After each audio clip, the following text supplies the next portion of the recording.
Homelessness is one of the most misunderstood issues in this country. From the root causes of how one becomes homeless to the contributing factors relating to how one remains homeless, too many Americans assume that the homeless experience is the result of an individual's own failures that has led them down this path of destitution. Others believe that homelessness is a lifestyle choice, where an individual has made a concerted decision to abstain from participating in the collective functioning of society. These perceptions of homelessness could not be more skewed. Multiple studies researching this phenomenon have concluded that a loss of income or unexpected increases in home expenses are the top two causes of homelessness. Mental health and addiction are most common in single adults, but are still overwhelmingly secondary to job loss and general displacement, which means that, in most cases, general market forces such as inflation, coupled with the lack of health care and inadequate social services, determine homelessness far more than any other circumstance. In all reality, homelessness is simply one of the many consequences of austerity that has become normalized instead of challenged in the United States. The impact of homelessness on an individual varies, but many experience some form of physical and mental decline due to the general lack of resources and harsh conditions they will be subjected to. High rates of health issues like HIV infection, drug and alcohol abuse, and tuberculosis are also common within the chronic homeless population. As if the homeless experience isn't antagonizing enough, additional research has concluded that some homeless experiences are much worse than others.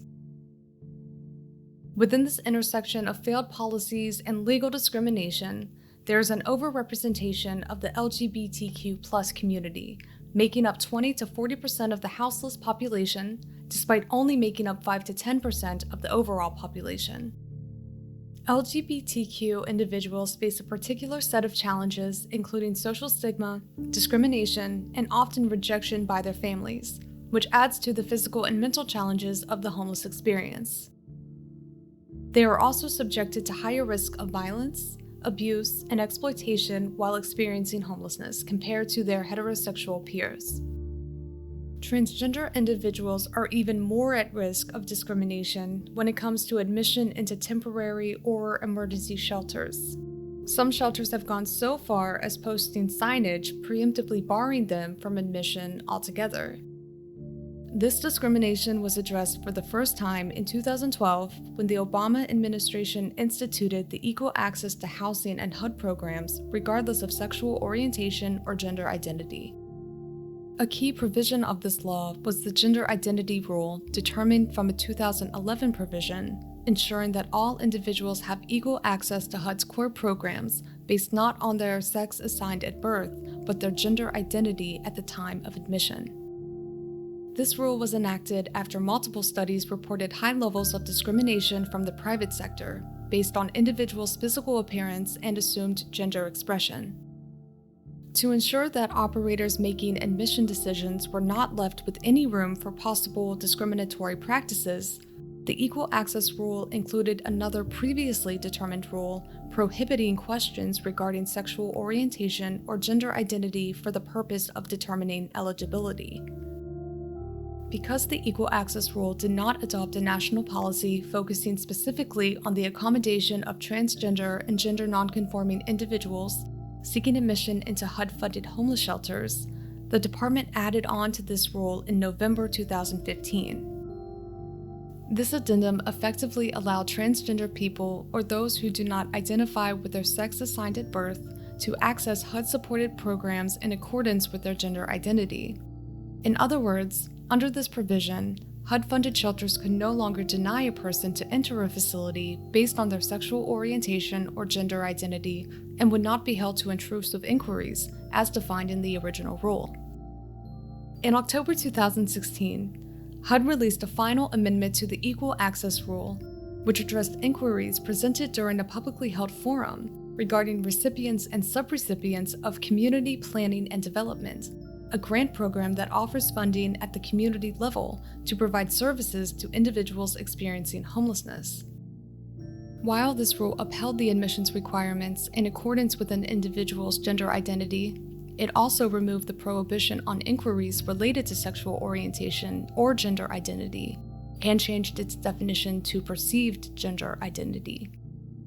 Perceived gender identity means the gender with which a person is perceived to identify based on that person's appearance, behavior, expression, other gender-related characteristics, or sex assigned to the individual at birth or identified in documents. It differs from actual gender identity, which is how an individual perceives themselves regardless of these characteristics. Removing this prohibition was meant to ensure that recipients and subrecipients of the Community Planning and Development Program, lawfully operating as a single-sex or sex-segregated facility, developed admission determinations, wholly accommodating for transgender and gender nonconforming individuals gaining access to shelters with shared sleeping and bathing facilities. This raised concerns that by allowing for these intrusive inquiries to be part of the admissions process, shelter operators would take this opportunity to make covert, discriminatory decisions based on an applicant's perceived gender identity instead of their actual gender identity. It was the cumbersome nature of these rule changes, alongside the differentiation between perceived and actual gender identity, that allowed Ben Carson, current HUD secretary under the Trump administration, to make policy changes allowing for all shelter operators to make exclusionary admission decisions on the basis of perceived gender identity, which by definition includes sex assigned at birth. The stripping of transgender and non-binary protections from HUD-backed facilities began in 2017, when Secretary Carson removed the Equal Access Rules admission guidelines from the HUD website completely. In early 2018, he continued to defend his agency's delay in instituting protections for transgender individuals. There are some women who said they were not comfortable with the idea of being in a shelter, being in a shower, and somebody who had a very different anatomy. Since these records are confidential, there is no available data collection method to corroborate the validity of this claim. No evidence suggests that any person has been a victim of sexual assault, harassment, or predatory behavior from transgender individuals in these facilities. In May 2019, members of Congress once again questioned Ben Carson for removing the federal provisions of the Equal Access Rule from the HUD website. Days after the congressional hearing, the department published a proposed rule change that would allow men and women shelters to segregate transgender people consistent with state and local law. Secretary Carson continued to employ plausible deniability when pressed by members of Congress and the media, a position that far too frequently gives him the benefit of the doubt when he fails to coherently respond to inquiries related to HUD programs or policy changes made under his direction. That was until he finally went mask off. In September 2019, during an internal HUD meeting in San Francisco, Secretary Carson expressed concern about big hairy men trying to infiltrate homeless shelters and that shelters should have the discretion to turn away transgender people. Of the 50 people who were in this meeting, only 3 of them interpreted the remarks as an attack on transgender women. When asked if Carson should apologize for these comments, he said no, and that today's politics were too politically correct. Secretary Carson might have been able to hide under the guise of incompetence when pressed by members of Congress demanding a response for his policymaking decisions. However, his blatant show of transphobia has been reported by multiple HUD staffers. Evidence is that this rule change was rooted more so in bigotry than ineptitude. Since the time of this rule change, additional information has been leaked that these new guidelines encourage the consideration of physical appearance like facial hair and Adam's apples to be used specifically in the admission process for all women facilities.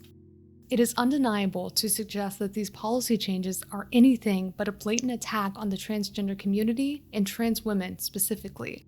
If someone decides to change his or her gender, does that mean that that person's gender automatically changes? In other words, if I say I'm a woman, am I? Obviously, it doesn't. But for argument's sake, let's pretend for a second that Ben Carson wasn't a complete and total transphobic monster. and there was a general fear among some cisgender women to share facilities with transgender women. One would think that any woman who has experienced violence from their domestic partner would be able to empathize with the plight of a transgender individual who was, by and large, susceptible to multiple acts of public violence, instigated by far more perpetrators for simply existing. According to the National Alliance to End Homelessness, transgender and gender non-binary adults are more likely to experience unsheltered homelessness than their cisgender counterparts. The number of transgender individuals experiencing homelessness has increased by 88% since 2016. As of August 8th of this year, the total number of transgender people who were either murdered or their death is under investigation for murder reached 28. The total number of deaths in 2019 reached 26 by comparison. Transgender women of color make up the majority of these victims. This epidemic of violence against transgender people and transgender women of color makes this recent HUD change even more nefarious. Leaving transgender women with only the option to seek temporary shelter in a single-sex facility based on the gender that they do not identify with is state-sponsored violence. And the violence doesn't stop there. Multiple studies have found that LGBTQ+ youth make up 40% of the total adolescent homeless community. Since the total amount of youth identifying as LGBTQ+ make up roughly 5 to 10% of the overall population, this means that they are disproportionately susceptible to experiencing homelessness at some point in their early lives. Another report from the University of Chicago found that LGBTQ+ young adults had a 120% higher risk of reporting homelessness compared to youth who identified as heterosexual and cisgender. The public policy think tank, Prison Policy Initiative, found in their 2015 study that LGBTQ+ homeless youth were also overrepresented in the juvenile justice system, facing higher rates of detention and incarceration. This study found that there is an even higher incarceration rate for girls in the justice system who identify as LGBTQ+, leading researchers to question if juveniles identifying as female also face higher rates of homelessness. Now that shelter discrimination has been legalized under this administration, even more young transgender women may be subject to this houseless to prison pipeline, instead of receiving the necessary outreach and social services they deserve. One of the many ways that Secretary Carson has defended this human rights violation of a policy change was by pointing out that the new authority given to a single operating facility will empower shelter providers to set policies that align with their missions, like safeguarding victims of domestic violence or human trafficking. LGBTQ+ minors experiencing homelessness are at a higher risk for sex trafficking and sexual exploitation. According to the U.S. National Coalition for the Homeless, 59% of homeless LGBTQ+ youth are victims of sexual exploitation. There is a direct correlation with higher rates of sex trafficking among homeless transgender youth and inadequate resources, employment opportunities, and social support.